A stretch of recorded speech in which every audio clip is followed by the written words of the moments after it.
Yo, I do think Drake had some good bars versus Kendrick, I gotta admit. Obviously not many because he lost, but so this is obviously gonna be a short video. But yo, I really try to be unbiased though. So I'm gonna just skip to the bars that I liked. The first song in this diss battle, this beef, I actually did like this song. I thought Push Ups was a good song. I thought it was a good angle, mentioning Top Dawg, Top Set, Drop and Give Me 50.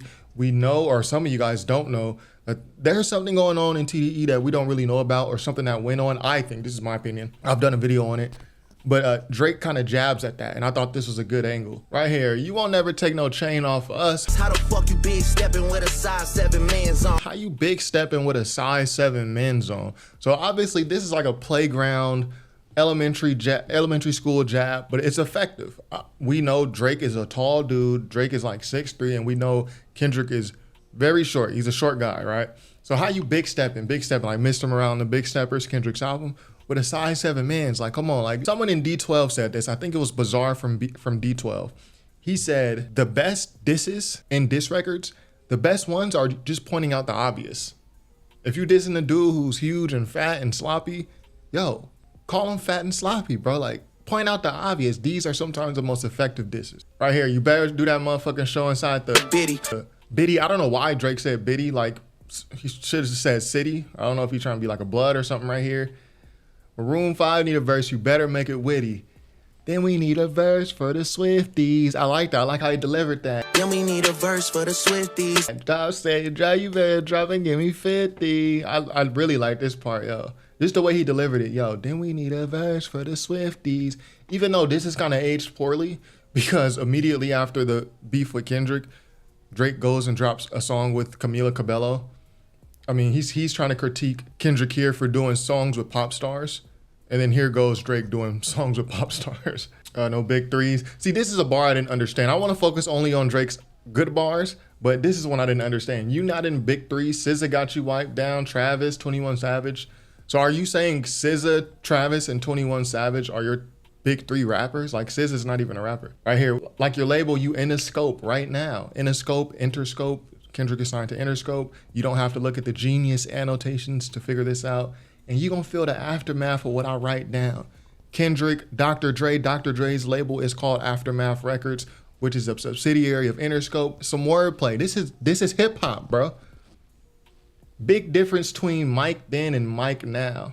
Big difference between Mike then and Mike now. The fuck is this, a 20v1? I really liked this 20v1 bar until Kendrick rebutted it. Ain't 20v1, it's 1v20 if I gotta smack niggas that right with you. On Euphoria. I thought it was a good bar, like, cause it was Drake versus all of his opponents, Future, Metro, The Weeknd, Kendrick, Rick Ross. And I like this bar here. It's a big difference between Mike then and Mike now. So this is Drake responding to Kendrick on Like That. You see Kendrick said, yo, Prince outlived Mike Jack. Nigga, Prince outlived Mike Jack, nigga, boom! Kendrick is essentially calling himself Prince, like the creative genius. He's calling Drake Michael Jackson, who's, you know, had songs written for him, performer, not so much a great musician as he was a performer and an entertainer. And Kendrick is telling him, by the way, Prince outlived him. So my work is going to outlive and outdo yours over time. And this is Kendrick responding. So Kendrick and Drake were doing this thing with this Prince and Michael Jackson line the entire beef. Like this Prince and Michael Jackson reference. And I said this in another video. This is what the beef could have been if Drake didn't make it all messy by mentioning dudes' baby mamas and stuff. It could have just been this display of lyricism. Who can out-reference each other, out-wordplay each other. So this is Kendrick responding to Drake on First Person Shooter. Bro, I'm 1 away from Michael, nigga. Where Drake says, yo, I'm 1 away from Michael. I think he's 1 away for like #1 hits or something like that. I'm 1 away from Michael.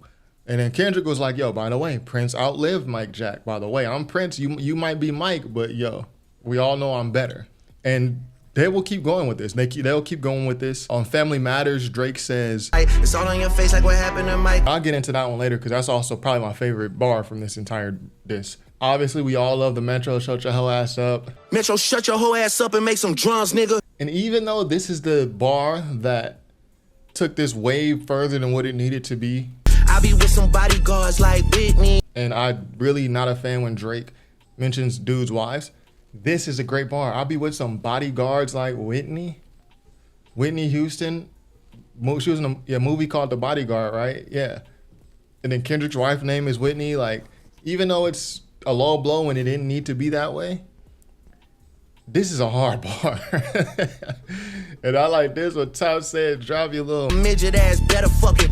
Hey. midget ass. Like, point out the obvious again. Better fucking drop. So the next song in this beef would be Taylor Made Freestyle, which, you know, I'm from LA. You see me rapping. Hold on. You see me rapping? You see me rap? I'm from LA. I didn't take offense to the AI on this song like a lot of people did, especially Kendrick took huge offense to this. I thought it was a funny song. And to me, it's super funny because you got you got Tupac AI and Snoop AI.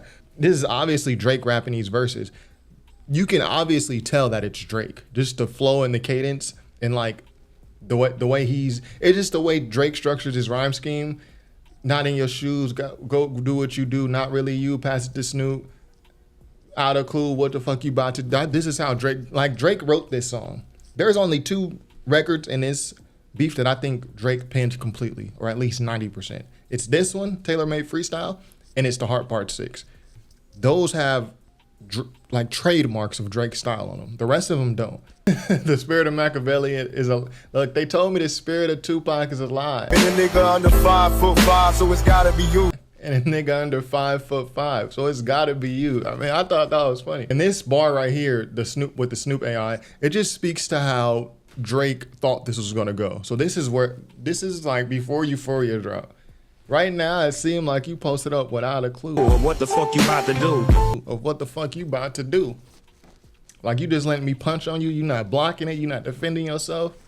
Well, are you out of moves? Look, what the fuck is taking so long? We waiting on you. He tried to do Kendrick like he did Meek Mill on back to back. I waited 4 days, nigga, where y'all at? I waited 4 days, nigga, where y'all at? Didn't go down like that, though.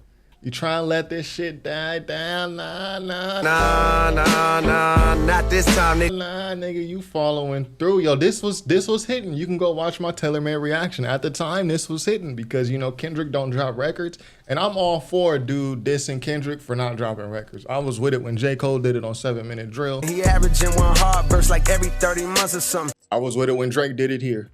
I was like, yes, Kendrick, as someone who's been a supporter of Kendrick Lamar since 2009, yes, it's unacceptable.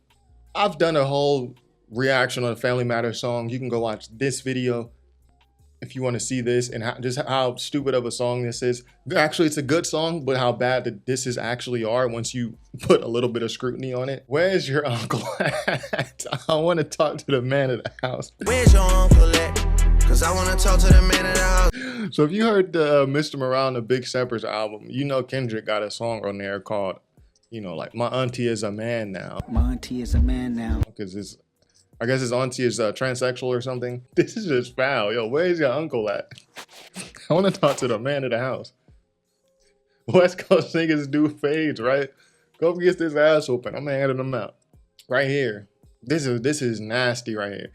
The blacker the berry, the sweeter the juice. Obviously, Kendrick, I'm saying obviously, some people might not know this. Kendrick Lamar has a song called The Blacker the Berry, where in the hook, the blacker the berry, the sweeter the juice. It's on To Pimp a Butterfly album. He says, we got it. The blacker the berry, the sweeter the juice. We get it, you like to put gin in your juice. We get it, you think that you bishop in juice. We get it, you like to put gin in your juice. Like, we get that you're from the West Coast. Stop reminding us. We get that you think you bishop in juice. Who played the character Bishop in Juice? It was Tupac. He played a character named Bishop. And we all know how enthralled Kendrick is with Tupac. So this is kind of Drake taking jabs at that. This is a 6 set of bars. We got it, the blacker the berry, the sweeter the juice. We get that you like to put gin in your juice. We get it, you think that you bishop in juice. We like that they think that you bishop in juice. Like, this is all right here. When you put your hands on your girl, is it self-defense because she bigger than you? Is it self-defense cause she bigger than you? Oh man. And this is what I was talking about earlier with the Michael Jackson references that they kept going back and forth with. This is also one of the hardest. Along with the Bishop and Juice bar, this is bars right here. It's all on your face like what happened to Mike, like the surgery.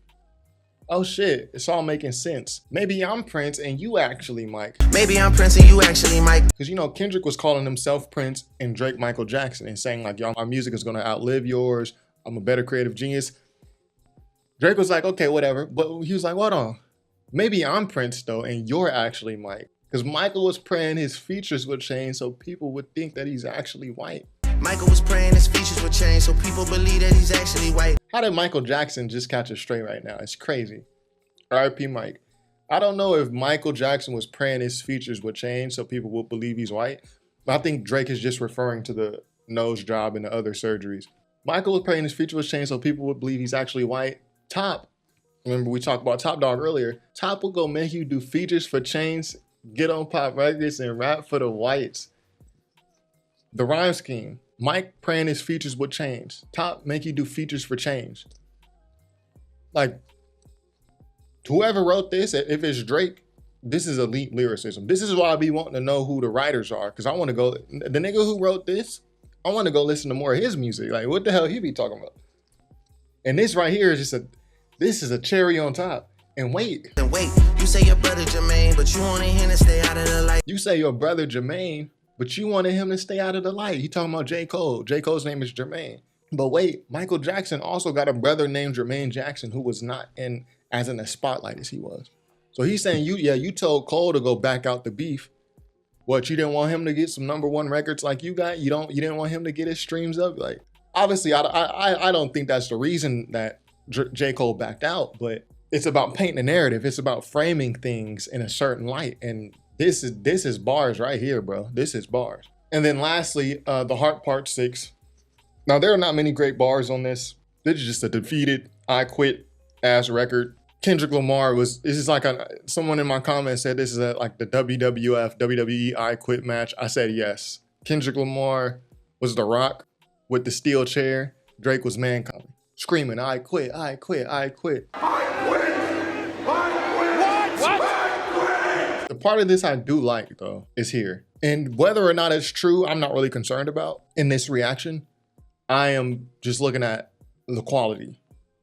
So these bars right here is the big reveal where Drake was like, yo, we fed you the information. We plotted for a week and then we fed you the information. About the daughter and the items that you had in the album cover to meet the grams. We plotted for a week, we fed you the information. A daughter that's 11 years old, yo, I bet he takes it. A daughter that's 11 years old, I bet he takes it. We thought about giving a fake name a destination, but you so thirsty, you not concerned with investigation. Boy, you thirsty.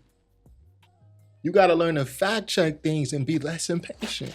You gotta learn to fact check things and be less impatient. And then just a menacing beat, like on this song. So you gotta think, this is after Not Like Us. Kendrick went with Not Like Us. He went back to his regional sound, the West Coast sound. And I don't think people realize that Drake also went back to his regional sound on this Heart Part 6 record. This is the menacing, slow, almost cold feeling, screw face type Toronto record that Drake made popular. It just don't hit like Not Like Us. It hits in a different way. But as a response to Not Like Us, it's not really the production that's the issue, it's Drake on here. But I think the menacing type beat and just how cold, like I've been to Toronto, it's like cold, 11 p.m., 1 a.m., just a few street lights on. That's what this beat is. Drake did go regional on this beat, and on those bars particular, gotta be less impatient. He matches the production. He's menacing. He sounds like conniving. Like they call Toronto the screw face capital of the world. And these bars, this envelops that. It envelops it. And even this part right here, even though it's a complete flop by Drake because he just completely misunderstood Kendrick Lamar's Mother I Sober record, it does its job of sounding menacing, super disrespectful, super cold. This about to get so depressing. This is trauma from your own confession. Wait, that's that one record that you say you got molested. I just made the whole connection. Oh, fuck me, I just made the whole connection. And even here, you mentioned an A minor, but niggas got a B sharp and tell fans who was it. I thought that was a good rebuttal. A minor, but niggas got a B sharp and tell the fans who was it. You thought you left D flat, D major? Like, this is bars, bro. You thought you left D flat, D major. This is bars, man. I'm not gonna lie to you. There's a lot of shit that don't hit, like the Epstein angle is what I expected, and trying to make fun of a dude for being, molested as a child. We're not gonna say the whole word. And even this, I don't want to fight with a woman beater. It feeds your nature. So it's like, Drake, what are you doing? You calling yourself a woman?